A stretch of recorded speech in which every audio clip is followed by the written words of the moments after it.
بسم اللہ الرحمن الرحیم الحمد للہ وکفی والصلاة والسلام علی عبادہ المصطفیٰ اما بعد فاعوذ باللہ السمیع العلیم من الشیطان الرجیم بسم اللہ الرحمن الرحیم معزز خواتین و حضرات، آج 30 رمضان مبارک ہے اور سورۃ الانعام کی آیت نمبر 27 سے ہم آج کی ترجمانی کا آغاز کرتے ہیں۔ سورۃ الانعام چھٹی سورہ، آیت نمبر 27، 6/27 سورہ الانعام آیت نمبر 27۔ بسم اللہ الرحمن الرحیم۔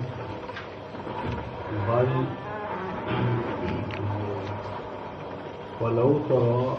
إِذْ وُقِفُوا عَلَى النَّارِ فَقَالُوا يَا لَيْتَنَا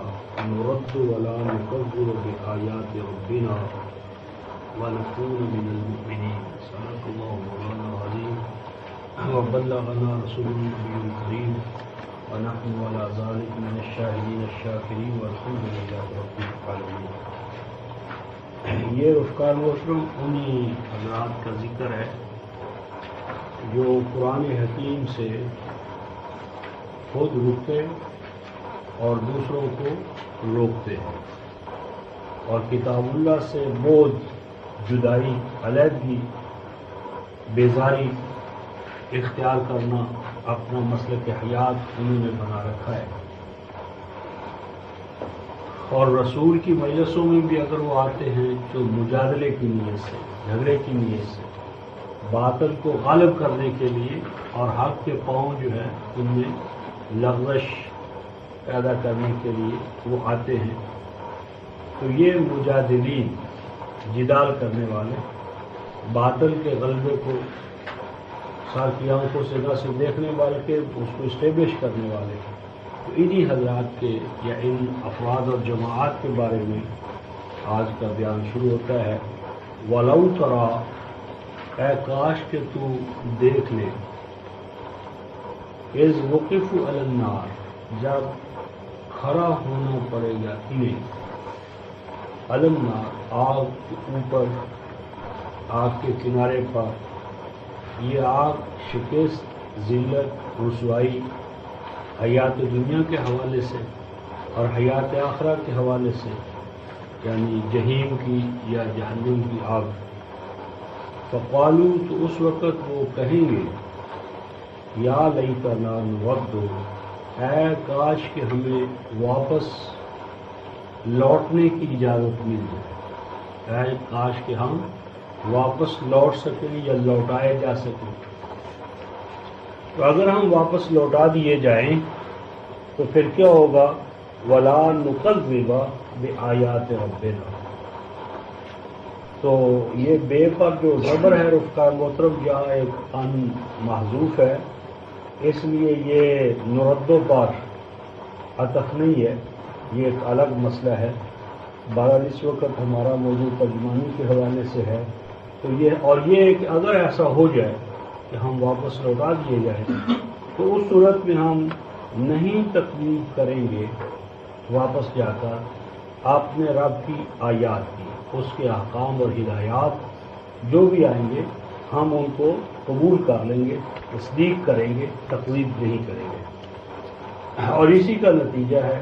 وَنَكُونَ مِنَ الْمُؤْمِنِينَ، اور ہم سچے دل سے ان آیات پر ایمان لانے والے ہوں گے۔ تو اس کی یہ جو ان کی یہ درخواست ہے، یہ اس قابل نہیں کہ اسے قبول کیا جائے، قبول کرنا تو دور ہے، اس کے اوپر کوئی توجہ دینا یہ بھی اس نظام کے اندر ہے نہیں۔ اس لیے فرمایا بل بدا لہم ما کانوا یخفون من قبل، فرمایا کہ اب وہ تو مسئلہ ہی نہیں، زندگی کے اندر یا آگے بڑھنا ہے یا ختم ہونا ہے، پیچھے ہٹنے کا جو ہے فطرت میں، ارتقاء میں کوئی اس کی گنجائش نہیں ہے۔ تو شاہ میں اس کے برعکس ہوگا کیا؟ بلکہ ظاہر ہو جائیں گے ان کے لیے وہ چیزیں جن کو چھپایا کرتے تھے وہ اس سے قبل، یعنی جو اہل حق کے لیے جو ناکامیاں اور نامرادیاں وہ سمجھتے تھے کہ وہ ناکام و نامراد ہوں گے، اور اپنے لیے وہ کامیابیاں اور کامرانیاں گمان کرتے تھے، تو وہ چیزیں ظاہر ہوں گی کہ جن کی انہیں توقع نہ تھی، یعنی اپنی ناکامیاں اور نامرادیاں اور اہل حق کی کامیابیاں، کامرانیاں، غلبہ، تمکن، استخلاف۔ اور مزید برآں فرمایا وَلَوْ رُدُّوا لَعَادُوا لِمَا نُهُوا عَنْهُ، بفرض محال اگر ان کو واپس لوٹ جانے کا موقع مل بھی جائے تو پھر بھی یہ وہی کچھ انجام دیں گے، انہی افعال و اعمال کو انجام دیں گے کہ جن سے انہیں روکا گیا تھا۔ وَإِنَّهُمْ لَكَاذِبُونَ، اور یہ اپنے اس دعوے میں بالکل جھوٹے ہیں کہ اگر ان کو واپس جانے کا موقع مل جائے تو یہ ایمان بھی لائیں گے، اور ایمان لانے کا لازمی نتیجہ ہے کہ ان احکام پر عمل کریں گے۔ تو مطلب یہ کہ یہ صرف بچاؤ کے لیے ڈھال کے طور پر اس تمنا کا اظہار کرتے ہیں۔ اور ان کے کاذب ہونے کی وجہ کیا ہے؟ کیوں ان کو احکام الہیہ کی ضرورت پیش نہیں آتی؟ فرمایا وجہ یہ ہے وَقَالُوا إِنْ هِيَ إِلَّا حَيَاتُنَا الدُّنْيَا، احکام الہیہ یا وحی اس کی ضرورت ان کو اس لیے لاحق نہیں ہوتی، اس لیے اس ضرورت کے یہ قائل نہیں ہوتے کہ ان کا یہ کہنا ہے، ان کا یہ عقیدہ ہے کہ ان ہی الا حیات الدنیا، کہ انسان کے پاس جو زندگی ہے وہ تو صرف اینیمل لائف ہے، کہ انسان صرف ایک حیوان محض ہے، اس کی کچھ خواہشات ہیں، جبلتیں ہیں، اور ان خواہشات و جبلتوں کو وہ اپنی عقل کی اساس پر، ایرر اینڈ ٹرائل کی اساس پہ حل کر لیتا ہے۔ تو جب زندگی صرف اینیمل لائف ہے، حیات دنیا قریب کی زندگی ہے، صرف یہ فروتر زندگی ہے، برتر زندگی نہیں، زندگی آگے چلنے والا عمل نہیں، حیات بعد الموت نہیں، انسان کے اندر ذات انسانی کی زندگی نہیں ہے، اس میں IMS کا کوئی مسئلہ نہیں ہے، تو پھر اس کو اخلاق کے حوالے سے یا وحی کے حوالے سے کیا ضرورت ہے؟ وَمَا نَحْنُ بِمَبْعُوثِينَ، اور ان کا یہ عقیدہ ہے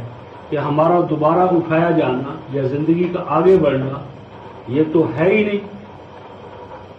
فرمایا وَلَوْ تَرَىٰ إِذْ وُقِفُوا عَلَىٰ رَبِّهِمْ، اے کاش کہ ان کو یہ نظر آئے، یہ دیکھ سکے یا تو دیکھ سکے کہ جب ان کو پیش کیا جائے گا یا کھڑے کیے جائیں گے یا جواب دہی کے لیے انہیں روکا جائے گا اپنے رب کے سامنے، تو اس وقت ان سے کہا جائے گا قَالَ أَلَيْسَ هَٰذَا بِالْحَقِّ، کہ یہ جو آج تمہیں اٹھا کھڑا کیا گیا ہے، یا یہ جو مستضعفین نے آج تمہیں اس انقلاب کے نتیجے میں اس ذلت و رسوائی سے ہمکنار کیا ہے، کیا یہ حقیقت نہیں؟ کیا یہ حقیقت نہیں؟ تو قالوا بلا وربنا، تو انقلاب کی گھڑی میں بھی یہ اعتراف کر لیں گے، جس طرح فتح مکہ پر ابو سفیان نے کہا یہ تو حقیقت ہے کہ لات، عزا اور منات اور حبل میں کوئی طاقت ہوتی تو یقیناً وہ ہمارے دست و بازو بنتے۔ تو حیات دنیا کے اندر تو یہ چانس ہے کہ اس حق کو قبول کر لے اور ذلت و رسوائی سے بچ جائے، لیکن اخروی حوالے سے وہاں یہ بات نہیں ہے۔ اس لیے فرمایا قَالَ فَذُوقُوا الْعَذَابَ بِمَا كُنتُمْ تَكْفُرُونَ، حیات دنیا میں تو امکان ہے توبہ اور انابت کے بعد کہ وہ اس عذاب سے بچ جائے، لیکن آخرت کا جو عذاب ہے اس لیے فرمایا وہاں تو فرمایا جائے گا پس چکو تو عذاب کا مزہ یا عذاب کو بوجہ اس کے کہ تم اقدار وحی کا، اللہ تعالیٰ کے نازل کردہ نظام حیات کا انکار کیا کرتے تھے۔ اب یہ جو انہوں نے کہا تھا کہ حیات دنیا ہی اصل ہے اور حیات بعد الموت یا انسانی ذات کی زندگی یہ کوئی زندگی نہیں ہے، تو اب اس حوالے سے ارشاد فرمایا جائے قد خسر الذین کذبوا بلقاء اللہ، فرمایا گھاٹے اور خسارے میں رہے بے شک وہ لوگ کہ جنہوں نے جھٹلایا اللہ تبارک و تعالیٰ کے ساتھ ملاقات کرنے کو، مقافات عمل کو، جنہوں نے صرف حیات کو حیات دنیا کے حوالے سے لیا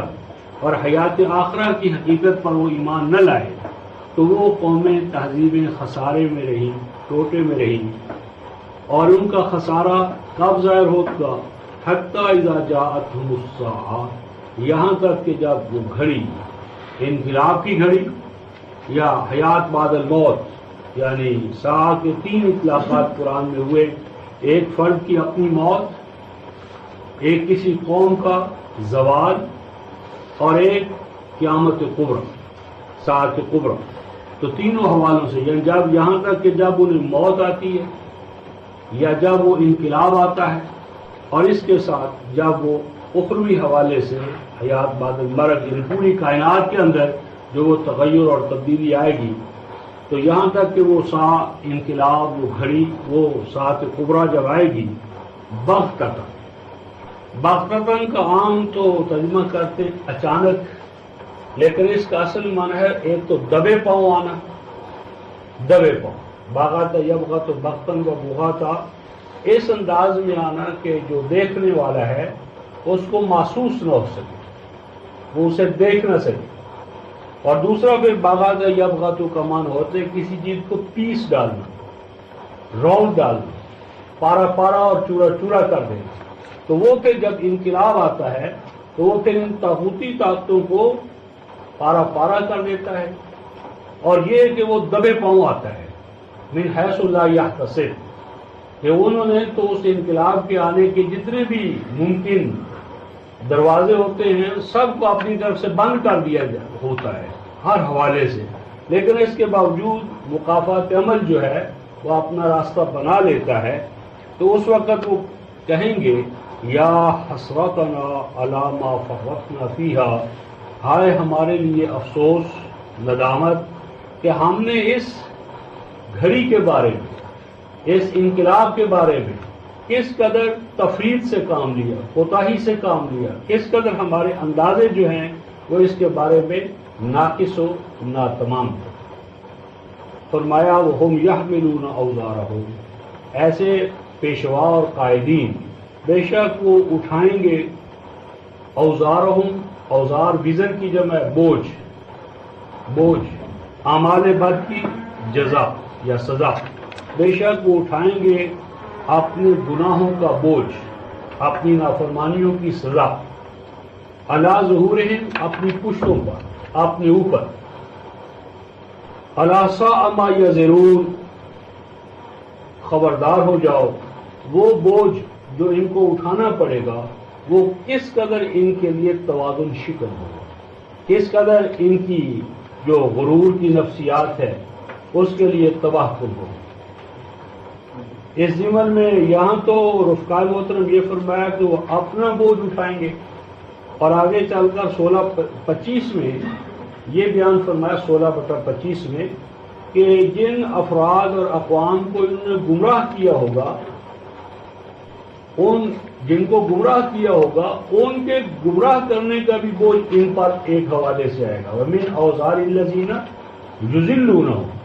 ایک بوجھ تو ان کے اوپر اپنے گناہوں کا ہوگا، اور ایک ان کا ہوگا کہ جن کو انہوں نے گمراہ کیا ہوگا۔ اور اسی ضمن میں 29/12 میں مذہبی پیشواؤں کا ایک اور اسی حوالے سے بیان ہے کہ وہ کہتے ہیں کہ تم حق کو جسے یہ رسول پیش کر رہے اگر قبول نہ کرو اور باپ دادا کے راستے پر چلے جاؤ تو وَلْنَحْمِلْ خَطَايَاكُمْ، تو اگر یہ حق بھی ہے اور اس کا انکار کوئی گناہ کا باعث بن سکتا ہے تو پرواہ نہ کرو، اس کا بوجھ ہم اپنے اوپر اٹھا لیں گے۔ تو 29/12 میں فرمایا وَمَا هُمْ بِحَامِلِينَ مِنْ خَطَايَاهُمْ مِنْ شَيْءٍ، کہ یہ مفتری اور قذاب جھوٹ بولا کرتے تھے۔ آج تو دوسروں کا بوجھ تو ان کے اوپر اس حوالے سے اٹھانے کا سوال ہی پیدا نہیں ہوتا، ہاں گمراہ کرنے کے حوالے سے، ان کو گمراہ کرنے کے حوالے سے تو ان کے اوپر ان کا بوجھ آئے گا، لیکن ان کو اپنا بوجھ بھی اٹھانا پڑے گا۔ جو گمراہ ہوتا ہے تو گمراہ ہونے والا اپنی گمراہی کا بوجھ اٹھاتا ہے، اور گمراہ کرنے والا ایک گمراہ کرنے کا بوجھ اٹھاتا ہے اور ایک گمراہ ہونے کا۔ فرمایا وَمَا الْحَيَاةُ الدُّنْيَا إِلَّا لَعِبٌ وَلَهْوٌ، وہ اوپر جو انہوں نے کہا تھا کہ إِنْ هِيَ إِلَّا حَيَاتُنَا الدُّنْيَا، اب اس کے حوالے سے ارشاد فرمایا جا رہا ہے کہ یہ جو حیات دنیا ہے، یہ جو جسم کی زندگی ہے، یہ جو فروتر زندگی ہے، یہ آخرت کے مقابلے میں ایسے ہی ہے کہ جس طرح انسان اس مادی زندگی کے اندر کھیلتا ہے، دل لگی کرتا ہے، تو کھیل اور دل لگی کا صرف ایک محدود سا مختصر سا پیریڈ یا ٹائم ہوتا ہے، تو اسی طرح یہ حیات دنیا اس دارالحیوان کے مقابلے میں بہت چھوٹی سی ہے، یعنی اس کا اس حوالے سے کوئی زیادہ کوئی وزن یا مقابلہ نہیں ہے، لیکن اگر اسی کو اقدار وحی کے مطابق ڈھال لیا جائے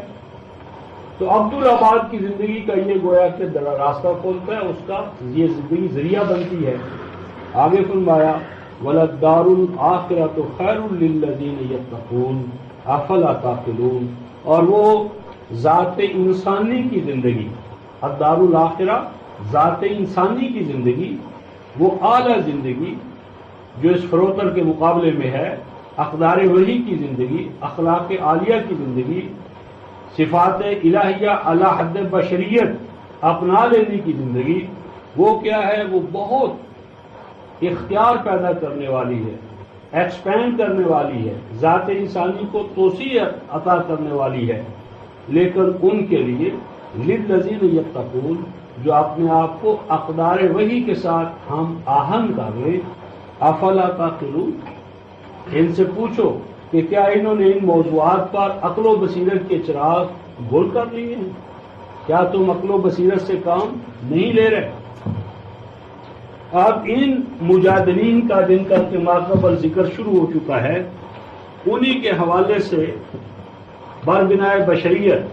رسول اکرم صلی اللہ علیہ وسلم کو اور ہر داعی قرآن کو ایک افسوس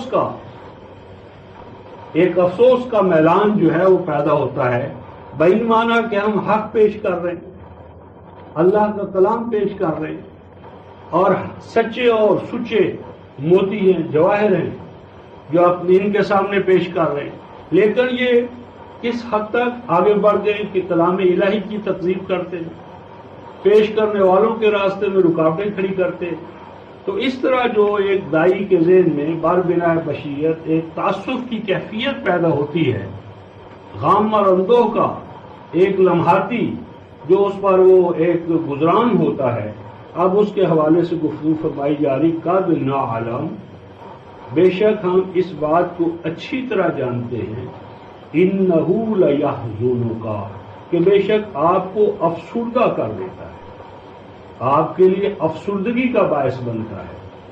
الذی یقولون، جو کچھ کہ یہ آپ کے بارے میں یا کلام اللہ کے انکار اور تکذیب کے حوالے سے جو کچھ یہ کہتے ہیں، جو کچھ پراپیگنڈا کرتے ہیں، تو آپ کی تسکین کے لیے یہ امر کافی ہے، فإنہم لا یکذبونک، تو بے شک یہ آپ کی تکذیب تو نہیں کر رہے۔ اس میں دو پہلو ہیں، ایک تو یہ کہ جہاں تک آپ کی ذات کا تعلق ہے، آپ کی ذات کی امانت اور صداقت کا تعلق ہے، تو ان میں یہ طاقت نہیں کہ اسے چیلنج کر سکے۔ آپ کی صداقت و امانت اسٹیبلش فیکٹ ہے، اس کی تکذیب کرنے کی تو ان میں جرأت و جسارت نہیں ہے۔ تو جب آپ کی ذات جو ہے اس کی صداقت و امانت چیلنج نہیں کی جائے تو آپ پریشان کیوں ہوتے؟ اور دوسرا اس کا یہ پہلو ہے کہ آپ کی تکذیب تو نہیں کر رہے، یعنی آپ کی شخصی تکذیب تو نہیں ہو رہی، تکذیب تو ہو رہی ہے کلام اللہ کی، تو پریشان تو اس کو ہونا چاہیے جس کا کلام ہے، آپ کیوں پریشان ہوتے ہیں؟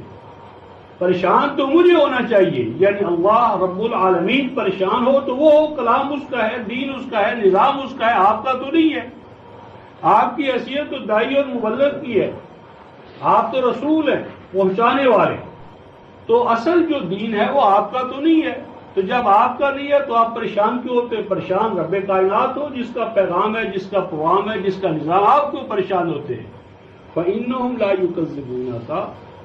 بے شک یہ لوگ آپ کی تکذیب نہیں کر رہے، نہیں کر سکتے،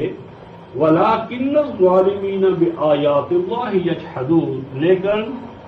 یہ ظالم اللہ کی آیات کا شد و مد کے ساتھ انکار کرتے ہیں۔ جہد کہتے ہیں ایسی چیز کا انکار کہ جس کی صحت و صداقت کا انسان کو یقین بھی ہو جائے. تو ویسٹڈ انٹرسٹ اسے کہتے ہیں، ویسٹڈ انٹرسٹ یعنی ذاتی مفادات، اپنا غلبہ، اپنا استکبار، اس کو برقرار رکھنے کے لیے حق کا انکار کر دینا، باوجود اس کے کہ 17/14 میں جو ارشاد فرمایا کہ انہوں نے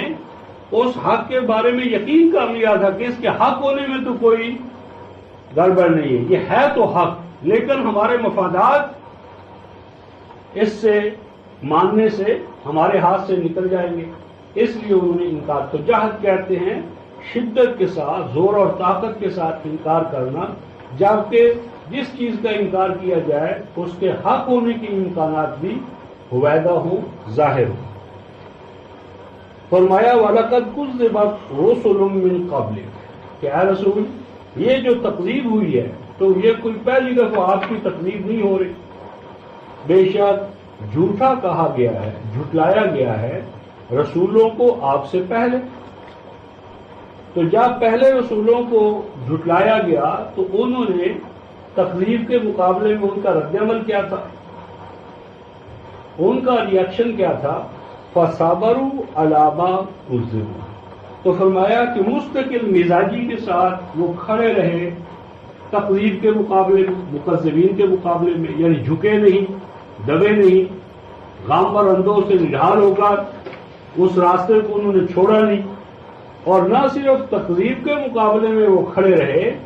بلکہ فرمایا وَأُوذُوا، یہ اوزو کا عطف ہوگا علامہ اوزو، علامہ اوزو، یعنی اس تکذیب کے مقابلے میں بھی ان کے پاؤں میں لغزش نہیں آئی، اور جو پھر ان کو ایذائیں پہنچائیں گی، تکلیفیں ان کی ذات میں، طعن و تشریح ان کے لیے اور ان کے اہل و عیال اور جو اہل ایمان ساتھی تھے ان کے لیے وہاں معیشت، معاشرت، کیا کچھ مسائل پیدا نہیں کیے گئے. تو ان تمام مسائل و مشکلات کے مقابلے میں ان کے پاؤں میں استقلال میں کوئی لغزش یا کمی نہ آئی. حتیٰ اتاہم نصرنا، یہاں تک کہ انجام کار ہماری مدد ان کو پہنچ گئی. تو 214 میں ہم اس کو دیکھ چکے ہیں. اور یہ جو ہے کہ ان کو مدد پہنچی رسولوں کو، تو یہ مدد کا پہنچنا کوئی رسولوں کے ساتھ خاص نہیں ہے،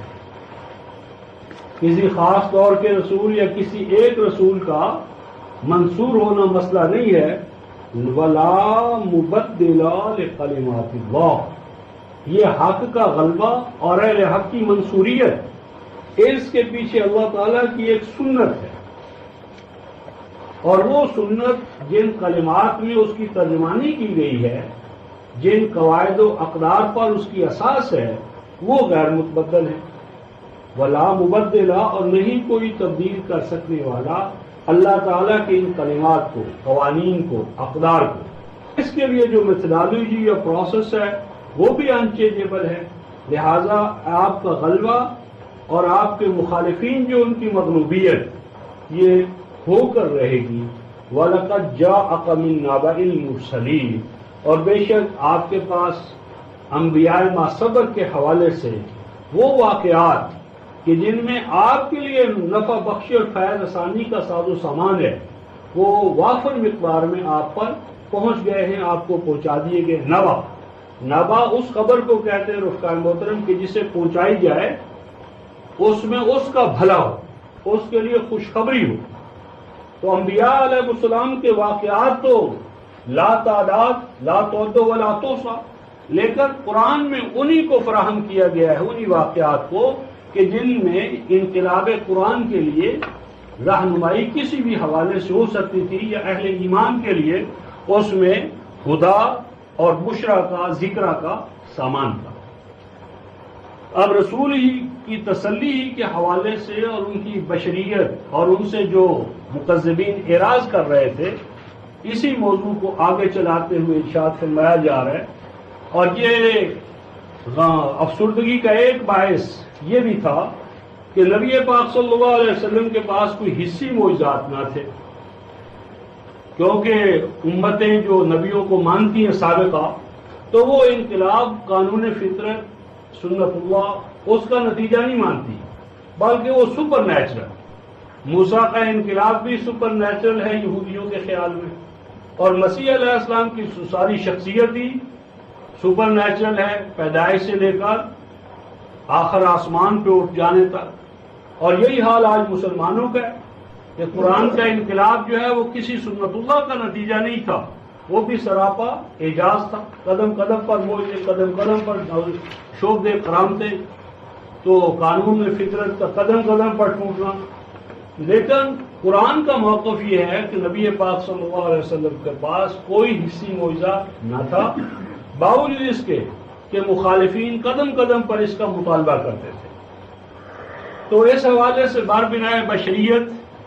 ہو سکتا ہے کہ رسول خدا کے ذہن میں یہ بات آئی ہو کہ اگر کوئی اس طرح کا حصی معجزہ ہمیں مل جائے تو کیا عجب کہ دکھا دینے سے یہ لوگ مان جائیں، یا نہ بھی مانے تو کم از کم ان کا یہ جو پہلو ہے تقریب کا یہ تو ٹھنڈا پڑ جائے گا، اور اس کے نتیجے میں جو دوسرے لوگ ہیں جو ان کے زیر اثر ہیں وہ تو کم از کم دیکھ لیں گے کہ دیکھو یہ کتنے بدعہد ہیں کہ ان کا مطالبہ پورا بھی کر دیا گیا اور پھر بھی یہ ایمان نہیں لا رہے۔ تو اس زمن میں چونکہ نہ صرف اس وقت کے حوالے سے بلکہ آج اور قیامت تک کی انسانوں کی رہنمائی مطلوب ہے، اس لیے اللہ تعالیٰ ارشاد فرماتے ہیں وَإِن كَانَ كَبُرَ عَلَيْكَ إِعْرَاضُهُمْ، اور اگر شاق گزرتا ہے آپ پر ان کا آپ کی طرف عدم التفات، کہ یہ آپ کی دعوت پر لبیک کہنے کی بجائے کنی کتراتے ہیں، گریز کی راہیں اختیار کرتے ہیں، آپ کو قابل توجہ نہیں سمجھتے۔ فَإِنِ اسْتَطَعْتَ، تو پس اگر آپ میں طاقت ہے، اگر آپ ایسا کر سکتے ہیں تو کیجئے۔ کیا کیجئے؟ فرمایا تلاش کیجئے کوئی سرنگ زمین میں، نفق کہتے ہیں سرنگ، تو کوئی سرنگ تلاش کیجئے زمین میں، یا لگا لیجئے سیڑھی کوئی بلندیوں میں، یعنی کائنات پست و بلند میں کہیں بھی جانے کا کوئی سا ذریعہ، سرنگ اور سلم نمائندہ ہے، یعنی یہ متعین طور پر نہیں، یہ علامات ہیں، کوئی بھی ایسا ذریعہ کہ جس کے نتیجے میں آپ کائنات پست و بلند میں کہیں چلے جائیں، گھس جائیں، نفوذ کر لیں۔ فَتَأْتِيَهُمْ بِآیَةٍ، اور اس طرح کوئی حصی معجزہ، نشان، سپر نیچرل لا کر دکھا دیں ان کو۔ تو گویا کہ اللہ تعالیٰ فرماتے ہیں کہ ہمارا یہ طریقہ کار نہیں ہے، ہم ایسا نہیں کریں گے۔ ہاں اگر آپ چاہتے ہیں تو آپ اپنے طور پر ایسا کچھ کر کے دکھا دیں۔ اور اس کے بعد اللہ تعالیٰ ارشاد فرماتے ہیں وَلَوْ شَاءَ اللَّهُ لَجَمَعَهُمْ عَلَى الْهُدَى، اے نبی اور اے مومن بالقرآن، اگر اللہ تعالیٰ نے انسان کے شعور کو ڈل کر کے، اس کی عقل کو سلا کر، اس کے اختیار و ارادے کو کرٹیل کر کے اگر اس طرح کے پروسیس سے لوگوں کو مومن بنانا ہوتا تو پھر اللہ کے لیے کیا مشکل تھا۔ وَلَوْ شَاءَ اللَّهُ، اگر اس طرح کا کوئی طریقہ کار اللہ تعالیٰ کے ہاں ہوتا، کوئی بھی اس کی قدر ہوتی، قیمت ہوتی،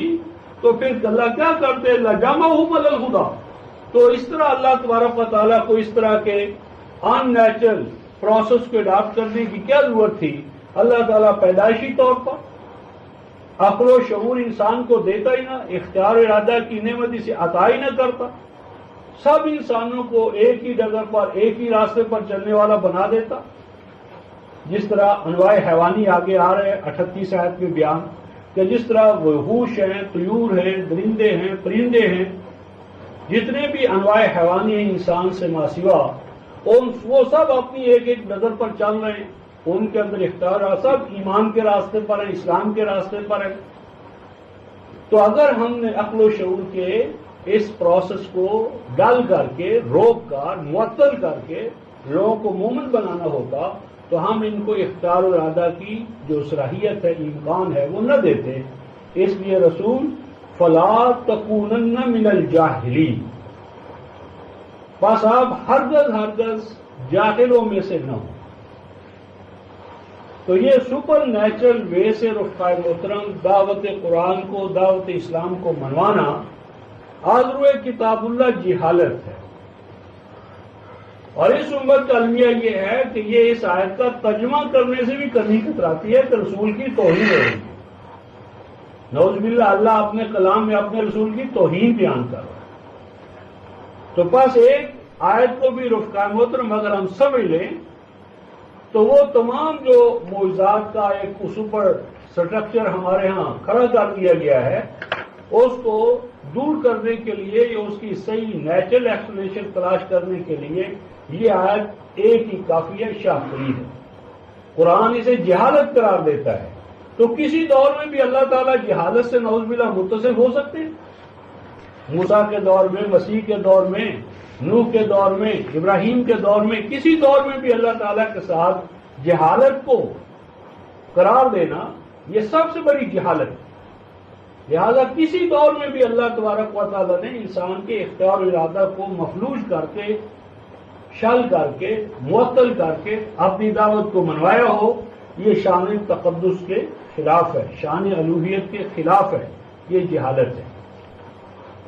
اب ارشاد فرماتے ہیں کہ جب یہ نہیں تو پھر ایمان کا راستہ کیا ہے؟ ایمان کس راستے سے آئے گا؟ فرمایا انما یستجیب الذین یسمعون. فرمایا ایمان تو صرف وہی لاتے ہیں، رسولوں کی دعوت پر لبیک تو صرف وہی کرتے ہیں. انما کلمہ حصر ہے کہ بے شک اس کے سوا کوئی بات نہیں کہ رسولوں کی دعوت پر لبیک. 43 یسمعون سے مراد صرف کانوں سے آواز کا ٹکرانا نہیں ہے جس طرح ہمارے ہاں تراویح میں ہو رہا ہے. یسمعون سننا وہ سننا ہوتا ہے جو عقل، مائنڈ، برین. تو جو آواز کا ٹکرانا ہے کانوں میں پڑنا یہ کوئی سننا نہیں ہے.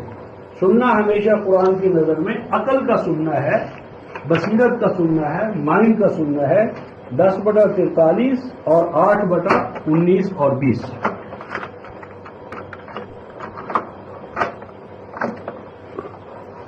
وَالْمَوْتَى يَبْعَثُهُمُ اللَّهُ ثُمَّ إِلَيْهِ يُرْجَعُونَ. یہ جو استجابت کرنے والے ہیں یہ تو اہل ایمان ہیں جو عقل و بصیرت کی بنیاد پر اولو الالباب ہو کر ایمان لاتے ہیں. اور اب رہا موتا کا، تو موتا سے مراد ہیں محکومین، مستضعفین، کہ جن کے اندر سے اختیار و ارادہ ہی ان کے جو لارڈز ہیں، آقا ہیں، ارباب اقتدار ہیں، ان سے اختیار و ارادہ ہی سلب کر چکتے. تو ان کے لیے جو حیات نو پیدا ہوتی ہے یبعثہم اللہ، انقلاب، انبیاء کا برپا کردہ انقلاب جب ان طاغوتی طاقتوں کو راستے سے ہٹا دیتا ہے تو پھر یہ مردہ فوج در فوج زندہ ہو کر انقلاب اسلام کی دہلیز پہ قدم رکھتے ہیں. تو الموتا سے مراد یا تو اقوام ہیں، افراد ہیں کہ جن کو حریت و استقلال سے ان کے آقاؤں نے محروم کر دیا، یعنی غلام، محکوم، مستضعفین. اور یا پھر اگر اس کو اخروی حوالے سے لیا جائے تو وہ ہوں گے وہ تمام کہ جنہوں نے ایمان کا راستہ اختیار کرنے کی بجائے کفر کا راستہ اختیار کیا. کفر ایک موت ہے، تو اس حوالے سے ان کو حساب کتاب کے لیے اٹھا کھڑا کیا جائے گا. ثم الیہ یرجعون. اور پھر ان حاکموں کو اور محکوموں کو، چھوٹوں کو اور بڑوں کو، سب کو قانون الہی کے سامنے، مقافات عمل کے سامنے حساب کتاب کے لیے لوٹنا پڑے گا، لوٹائے جائیں. اب یہ جو اوپر فرمایا تھا کہ حصی معجزہ نہیں، اب اس کے حوالے سے فرمایا وَقَالُوا لَوْلَا نُزِّلَ عَلَيْهِ آیَةٌ مِّن رَّبِّهِ. وہ کہتے ہیں یا ان کا کہنا ہے کیوں ایسا نہ ہوا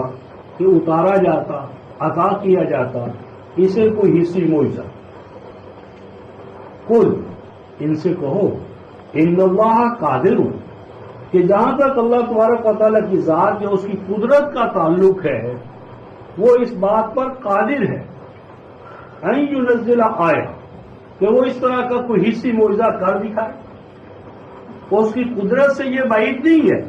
تو جس نے عدم محض سے یہ پوری کائنات عدم محض سے پیدا کی ہے، اس کی قدرت کے سامنے کیا یہ ناممکن ہے کہ وہ اس طرح کا کوئی حصی معجزہ کر دکھائے. وَلَٰكِنَّ أَكْثَرَهُمْ لَا يَعْلَمُونَ. لیکن ان کی اکثریت اس بات کو نہیں سمجھ رہی کہ اللہ تعالیٰ نے یہ راستہ، یہ پروسیس کیوں اختیار نہیں کیا کہ اس سے انسان کی ڈگنیٹی اور کرامت ختم ہو جاتی ہے، وہ حیوانی لیول پہ جا پہنچتا ہے، وہ مجبور محض بن جاتا ہے، ایسے انسان کا اختیار و ارادہ جو ہے وہ اس سے چھین جاتا ہے، اس کے اختیار و ارادہ کی جو اسے ڈگنیٹی، کرامت اور عظمت ملی ہے وہ اس سے محروم ہو جاتا ہے۔ اے کاش کہ ان کی اکثریت اس بات کو سوچے کہ اپنی عقل و شعور سے ایمان لانے میں جو قیمت ہے وہ جبرن اور قہرن یا عقل کو معطل کر کے ایمان لانے میں تو ڈگنیٹی نہیں ہے، وہ تو انسان کی ذلت ہے۔ اور اس حوالے سے فرمایا کہ وہ ایمان جو عقل و شعور کے حوالے سے نہ ہو، اختیار و ارادہ انسان کا نہ ہو، وہ ایمان انسان کے لیے عظمت کا باعث نہیں بنتا۔ کیوں؟ وَمَا مِن دَابَّةٍ فِي الْأَرْضِ وَلَا طَائِرٍ يَطِيرُ بِجَنَاحِهِ إِلَّا أُمٌّ أَمْثَالُكُمْ، فرمایا کہ اس کائنات میں نہیں ہے کوئی چوپایا، دابت الارض پریشر کے حوالے سے چلنے والا،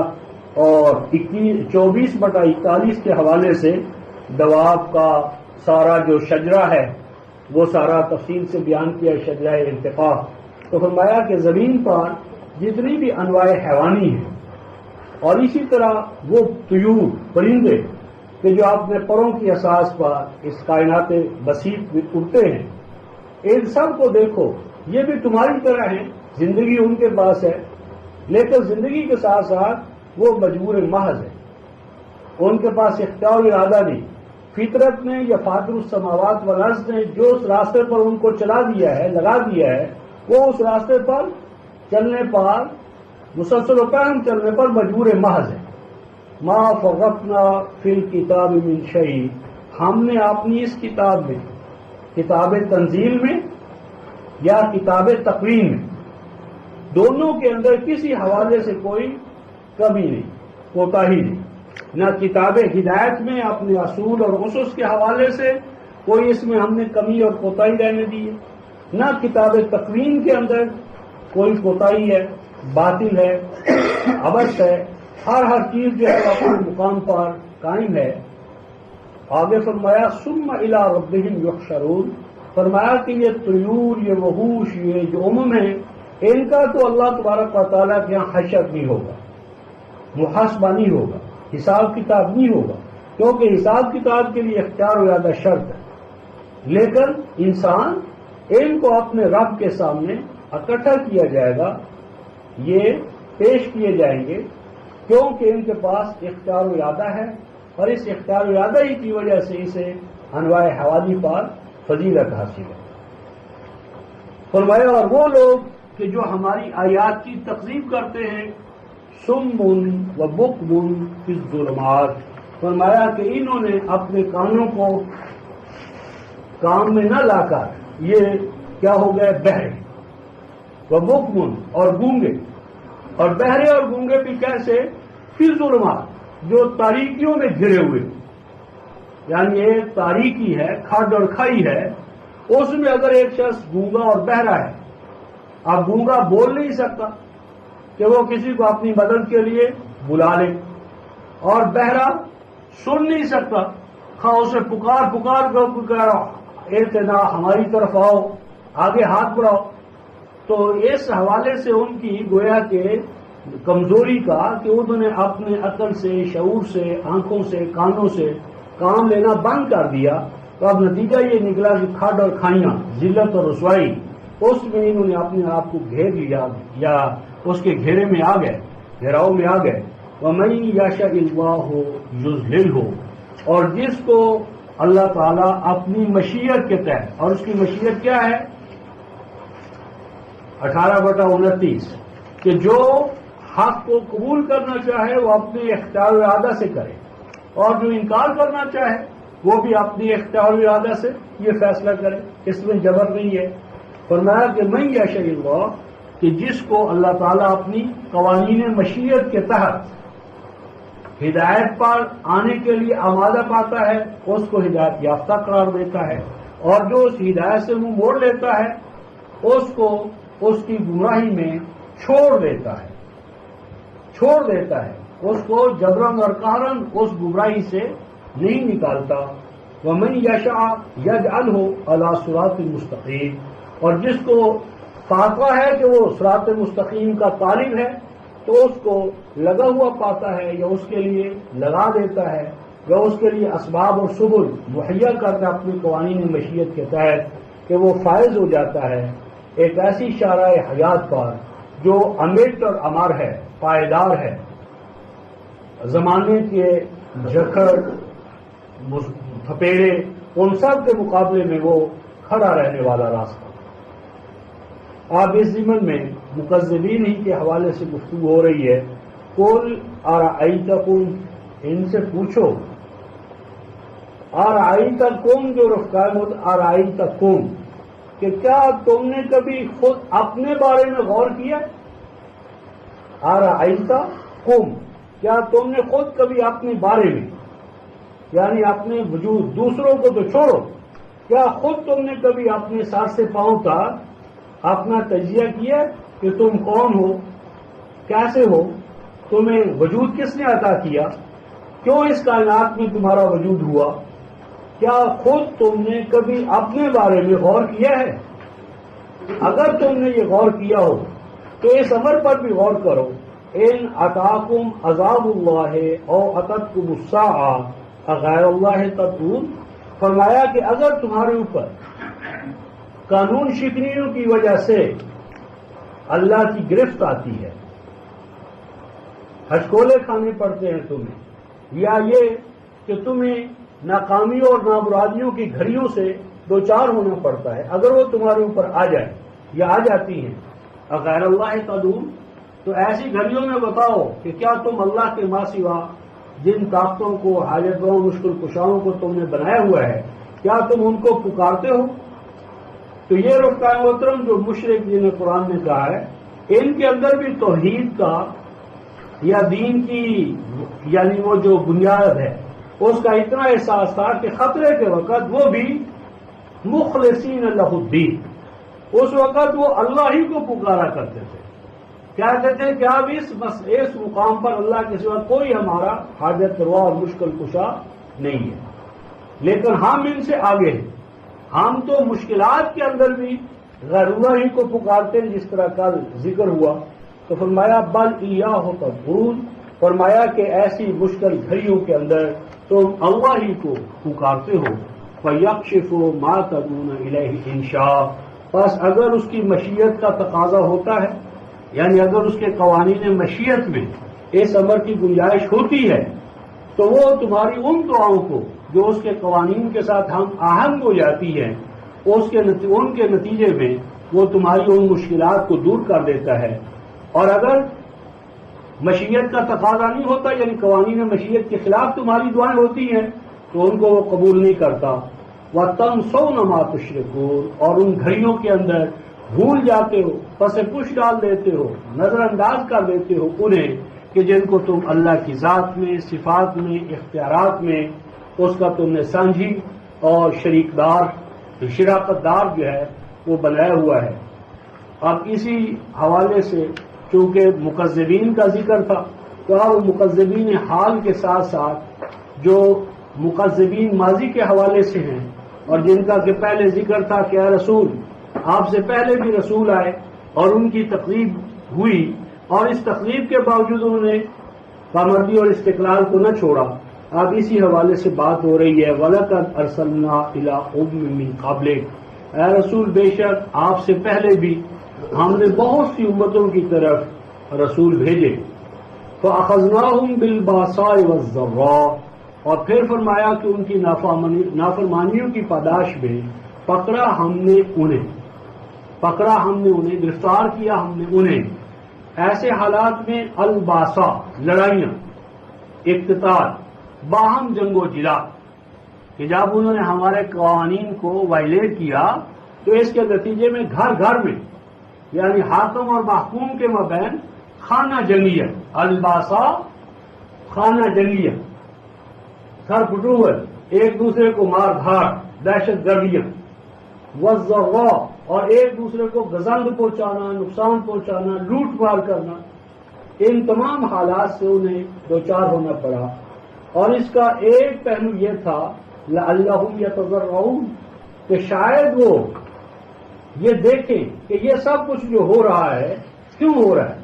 اور اس کا حل کہاں ہے. یعنی مکافات عمل کے ابتدائی جھٹکے انہیں اس لیے لگائے گئے تاکہ شاید وہ تنبہ اختیار کریں، بیدار ہو جائیں. لیکن ان کی بیداریوں کے بیداری کے برعکس ہوا کیا؟ فرمایا فلولا اذ جاءہم باسنا، پہلے تو باسا تھا، چھوٹی موٹی لڑائیاں تھیں انفرادی حوالے سے. پھر فرمایا پس ایسا کیوں نہ ہوا، فلولا پس ایسا کیوں نہ ہوا، اذ جاءہم باسنا، کہ جب انجام کار ان پر ان کی تباہی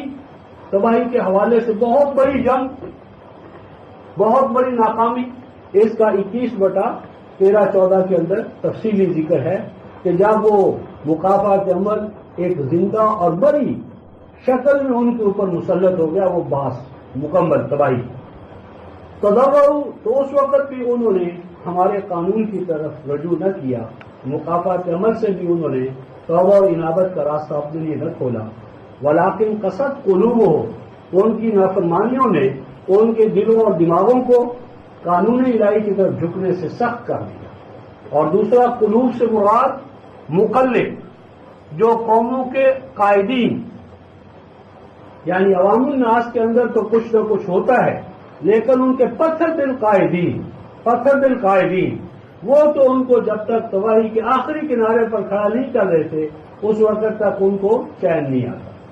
جس طرح فَأَوْرَدَهُمُ النَّارَ فَبِئْسَ الرِّفْدُ الْمَرْفُودُ فرعون کے بارے میں، وَزَيَّنَ لَهُمُ الشَّيْطَانُ مَا كَانُوا يَعْمَلُونَ، اور فرمایا کہ شیطان صرف یا مفاد پرستانہ جذبات سے، تو شیطان صرف قائلین یا مذمومہ مفاد پرستانہ جذبات انہوں نے خوبصورت کر کے دکھایا ما یعملون، وہ اعمال بد کہ جن کو وہ انجام دیا کرتے تھے. اب یہاں پر رفتار محترم یہ جو ارشاد فرمایا ہے کہ شیطان صرف قائدین یا مذمومہ مفاد ویسٹرن انٹرسٹ یا مفاد پرستی کے جذبات، یہ ہیں جو اعمال بد کو انسانوں کے لیے خوبصورت کرتے ہیں. لہذا اب یہ جو 27/8 میں یا 1663 میں یا 6108 میں آئے گا کہ ہاں اعمال ان کے خوبصورت بنا دیے گئے اور اس کی نسبت جو ہے وہ اللہ کی طرف، تو وہ قانون کے حوالے سے ہے کہ یہ ہمارا قانون ہے کہ اگر شیطان صرف اعمال بد کو خوبصورت کر کے دکھائیں گے تو ہم ان کے راستے میں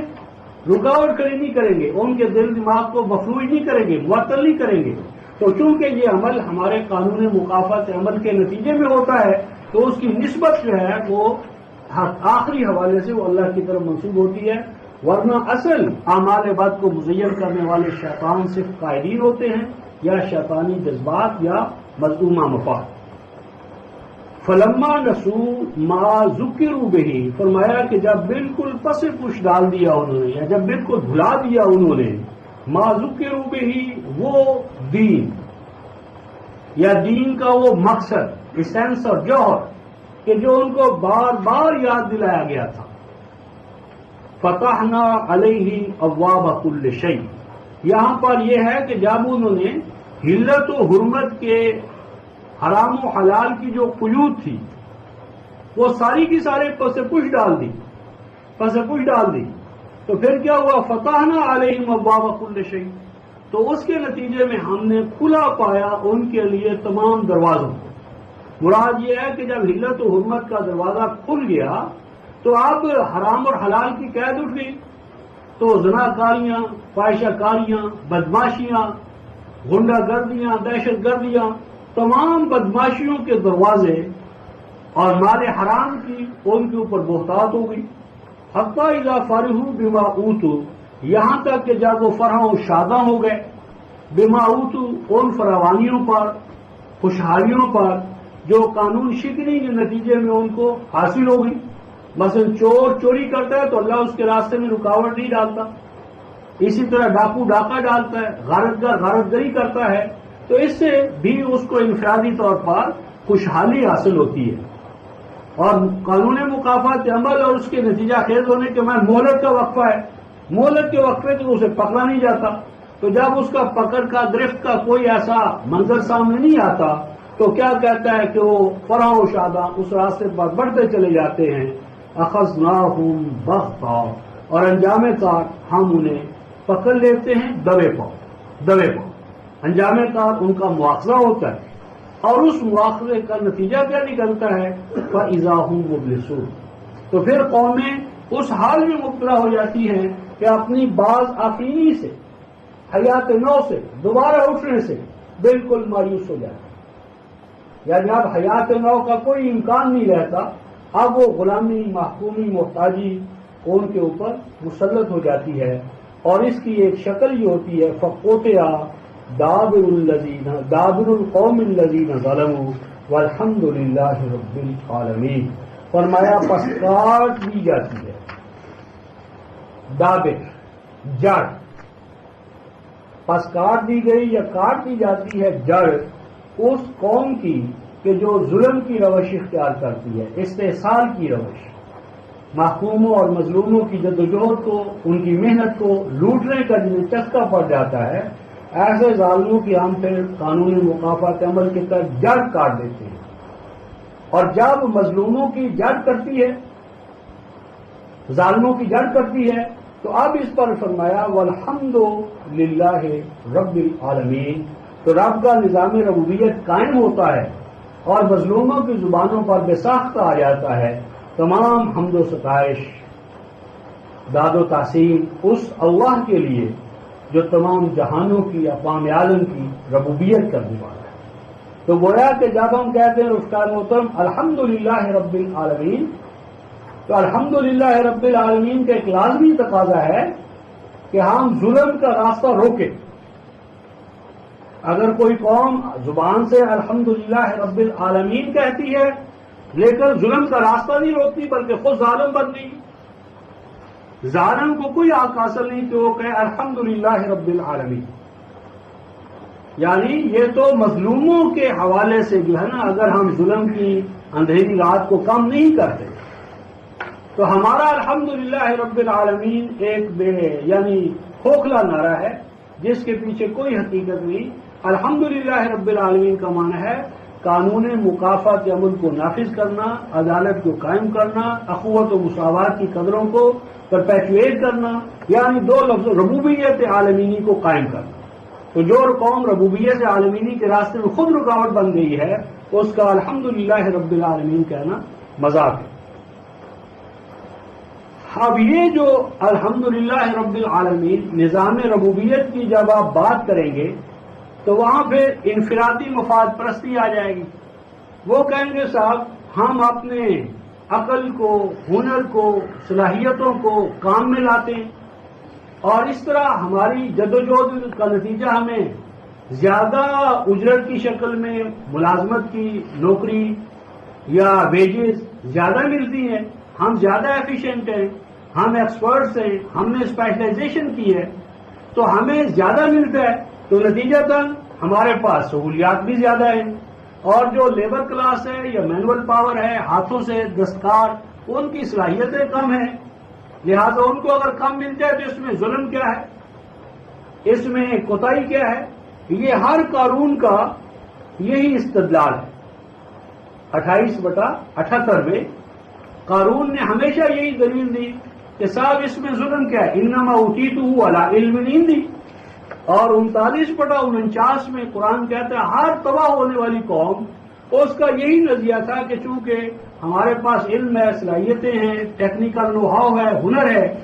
تو اگر ہم زیادہ کما رہے ہیں اور اپنے لیے وہ زیادہ اپنے لیے خاص کر رہے ہیں تو اس میں ظلم کیا ہے؟ قرآن اس پر کہتا ہے قل ارأیتم، کبھی تم نے غور کیا ہے کہ یہ زیادہ صلاحیتوں کا جو چکر چلانے والے ہیں کہ یہ زیادہ صلاحیتیں تمہارے پاس کہاں سے آ گئی؟ زیادہ صلاحیتیں کہاں سے آ گئی کمانے کی صلاحیتیں؟ ان اخذ اللہ سمعکم وابصارکم،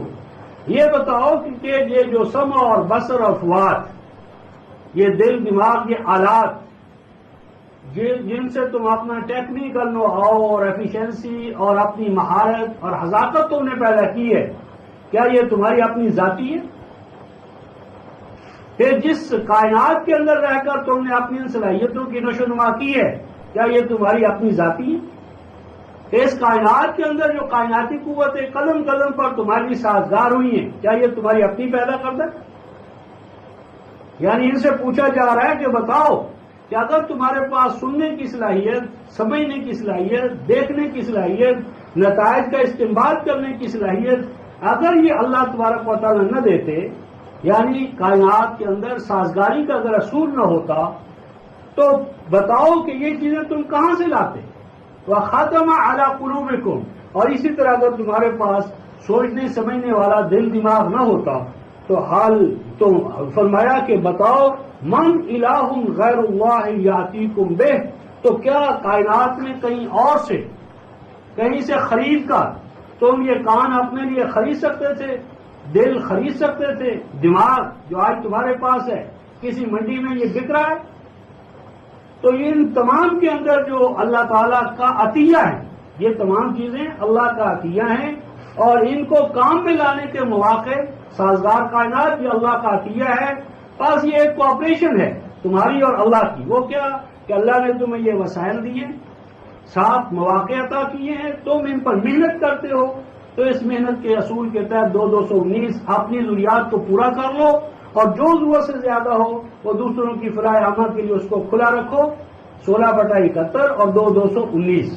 تو ارشاد فرمایا انظر کیف نصرف الآیات ثم هم یصدفون، فرمایا غور کرو ہم کس طرح اپنے احکام کے مختلف پہلوؤں کو عدل بدل کر کے ان کے مختلف جو شیڈز ہیں وہ کس طرح ابھار کر سامنے لا رہے ہیں، لیکن ثم هم یصدفون، اس کے باوجود ان کے اندر جو سرمایہ دارانہ لت ہے، سرمایہ دارانہ جو ذہنیت بنا دی گئی ہے انسان کی، اس کے باوجود انہیں یہ ربوبیت کے راستے سے ہٹانے کے لیے کتنی کارگر ہے۔ قُلْ أَرَأَيْتَكُمْ إِنْ أَتَاكُمْ عَذَابُ اللَّهِ بَغْتَةً أَوْ جَهْرَةً هَلْ يُهْلَكُ إِلَّا الْقَوْمُ الظَّالِمُونَ، فرمایا ان سے کہو کیا تم نے کبھی غور کیا ہے کہ اگر یہ انفرادی مفاد پرستی کا راستہ تم نے اختیار کیے رکھا تو اس کے نتیجے میں جب عذاب آئے گا دوے پاؤں یا کھلم کھلا تو کون ہلاک ہوگا؟ حال یہلک الا القوم الظالمون، تو سوائے ظالم قوم کے اور کوئی قوم ہلاک نہیں ہوتی۔ یعنی کائنات کے اندر رفقائے محترم جہاں کہیں بھی ہلاکت ہے، تباہی ہے، بربادی ہے، وہ ظالموں کے لیے ہے۔ اس کا مطلب یہ اللہ کا محاکمہ ہے، جہاں کہیں ہلاکت ہے آپ کے لیے ہو، میرے لیے ہو، عربوں کے لیے، اجمیوں کے لیے ہو، وہاں کہیں نہ کہیں ظلم ہو رہا ہے، ہاں وہ تقویم کے حوالے سے ہو یا تنظیم کے حوالے سے ہو۔ اس کائنات کے اندر استبداد نہیں ہے، اس کائنات کے اندر استبداد نہیں ہے، اندھیر نظری چوپٹ راج نہیں ہے۔ اگر اس کے پیچھے ایک کائنات کا رکھوالا ہے اور وہ مدبر ہے، حکیم ہے، عادل ہے، تو کیسے ہو سکتا ہے کہ اقوام کی ہلاکت اور ان کا تمکن و استخلاف جو ہے وہ ایسے ہو؟ تو ہلاکت جو ہو رہی ہے وہ کسی نہ کسی قانون کو، قدر کو وائلیٹ کرنے کی وجہ سے ہو رہی ہے۔ اور یہ جو قوموں کی ہلاکت ہے، لازم ہے کہ ہلاکت کے جو اصول ہیں، کیوں کوئی قوم ہلاک ہوتی ہے، کیوں کسی قوم کو استخلاف ملتا ہے، اس کے لیے کوئی ضابطہ ہو اور ضابطہ پیشگی بتا دیا جائے۔ اس لیے ارشاد فرمایا وَمَا نُرْسِلُ الْمُرْسَلِينَ إِلَّا مُبَشِّرِينَ وَمُنذِرِينَ، اور نہیں بھیجا کرتے ہم رسولوں کو مگر وہ قانون پر چلنے کے خوشگوار نتائج ان کی وہ پیشگی بشارت دیتے ہیں، اور انحراف کرنے کے جو برے نتائج ہیں ان سے وہ آگاہ کرتے ہیں، خبردار کرتے ہیں۔ فمن آمنا، پس جو ان کے بتائے ہوئے راستے پر چل کر امن میں آ گیا، آمنا امن میں آ گیا اور دوسروں کے لیے امن کا ضامن بن گیا، وہ اصلاح،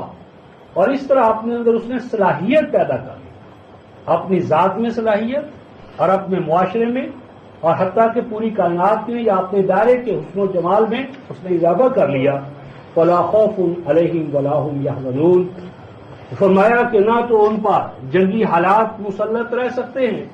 اور نہ جو نعمتیں انہیں حاصل ہوتی ہیں ان کے ہاتھ سے چھن جانے کا انہیں اندر ہی اندر خطرہ لاحق رہتا ہے، حزن۔ لیکن ان کے برعکس اور وہ لوگ جو تکذیب کرتے ہیں ہماری آیات کی، احکام کی، ایمان کی قدروں کی تکذیب کرتے ہیں، صلاحیت والے اعمال ان کی فالسیفیکیشن کرتے ہیں، تو ان کو بد عہدی کی وجہ سے بما کانوا یفسقون، بوجہ نقض عہد کو توڑنے کے، بوجہ زمین میں فساد برپا کرنے کے، بوجہ اس کے کہ جن چیزوں کو کتاب اللہ نے جوڑا ہے ان کو وہ توڑ دیتے ہیں. یہ شرح پہلے آ چکی ہے سورۃ البقرہ آیت نمبر 26 اور 27 فاسقوں کے بارے میں. تو میں نے کہا تھا کہ جہاں بھی قرآن میں آئے گا یفسقون آئے گا، فاسقو آئے گا یا فاسقن آئے گا، تو وہاں 2/26-27 کا جو ہے 3 پہلو، ان میں سے کوئی نہ کوئی پہلو وہاں ضرور موجود ہوگا، اور یہ قرآن کے اصولوں کی محکمیت ہے. تو فرمایا کہ پھر ان کو عذاب آ جائے گا، پکڑ لے گا، چھو کر رہے گا، بوجہ اس کے کہ وہ ہمارے ساتھ کیے گئے عہد و پیمان کو توڑا کرتے تھے، نقض عہد کیا کرتے تھے. اب اس میں یہ جو رسولوں کا قانون اور ضابطہ بیان فرمایا، تو اب جو رسول وقت ہے، رسول وقت، ان کے حوالے سے گفتگو ہوئی کہ فرمایا کہ جو تکذیب کرنے والے ہوتے ہیں، تکذیب کرنے والے، ان کو عذاب آتا ہے، عذاب سے وہ دوچار ہوتے ہیں. تو اب جو مکذبین القرآن ہیں، مکذبین اہل مکہ ہیں، دعوت کے اس دائرے میں اہل مکہ تکذیب کے ائمہ تھے. تو اب وہ کہتے ہیں صاحب ہم تو اس قابل ہیں، اس پوزیشن میں ہیں کہ تمہیں مکہ سے نکلنے پر ہم نے مجبور کیے، قوت ہمارے پاس، طاقت ہمارے پاس، اقتدار ہمارے پاس، تو ہم پر کب زوال آیا ہے، ہم پر کب عذاب آیا؟ ہم تو عیش میں ہیں، آرام میں ہیں، مکہ کی چابیاں ہمارے پاس، وسادہ ہمارے پاس، سقایا ہمارے پاس، تمکن استقلال ہمارے پاس، تو ہمیں کیا عذاب آ گیا؟ تو اب اس ضمن میں رفقائے محترم ارشاد ہوتا ہے، اور بہت محکم اصول کے حوالے سے، اور اس آیت کو بنیادی حوالے سے ہم سمجھ لیں تو بہت سے ہمارے مسائل حل ہو جاتے ہیں. امام انقلاب، داعی انقلاب قرآن، وہ اس حوالے سے اپنی پوزیشن واضح کرتے ہیں. ارشاد فرماتے ہیں کل، اپنے طور پر نہیں، اللہ کے حکم سے میں تمہیں یہ کہتا ہوں، لا اقول لکم عندی خزائن اللہ، کہ میں تم سے نہیں کہتا کہ اللہ کے خزانے میرے پاس